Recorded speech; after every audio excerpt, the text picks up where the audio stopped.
Domestic servitude is a seemingly normal practice of live-in help that is used as cover for exploitation and control of someone. It is considered a form of forced labor and is its own category of slavery. Domestic servitude occurs all around the world, including in the U.S. Migrant workers are often victims of domestic servitude. Recruiting agencies trick their workers into moving abroad for a job and then confiscate their documents. This means that the workers are left inside a home with no power to walk away. When workers are moved to a different country and are caught in this type of situation, they oftentimes don't speak the language of the country they're living in and can't contact the outside world of the home they're living in. Domestic servitude is also common in the U.S. There have been many cases of legal and undocumented workers that travel to the U.S. and think they are going to have real employment but then are forced to enslavement. The workers are promised jobs with higher wages or visas that seem very tempting opportunities to take and end up being fake promises to the workers from their employers. The workers get their documents taken away from them and then are trying to work off their debt from travel and accommodation that was given to them by the employer. The workers in this type of modern slavery are mostly women that don't speak English or the native language in the country they travel to work in. They're also not knowledgeable with what rights they have and the different laws in foreign countries.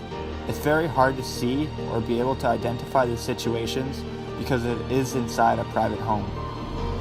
In Western Nepal, as many as 25,000 young girls are sold into domestic servitude slavery because their parents are impoverished. They are sold for as little as $30. These girls are sold like cattle. Haiti is one of the world's poorest countries, and domestic servitude has become institutionalized.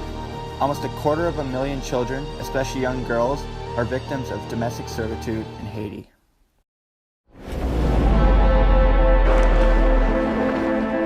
Gusto ka na?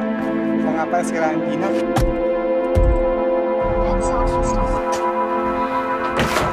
Don't you support him inside? Ako na muna magtatago. This can't keep going on like this.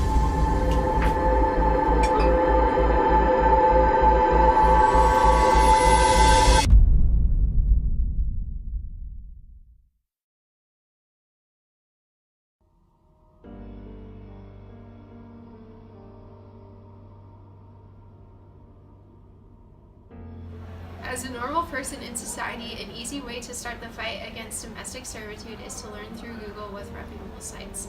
Taking this newfound knowledge, being able to contribute to society by taking part in organizations that fight against modern slavery through volunteering profitable work.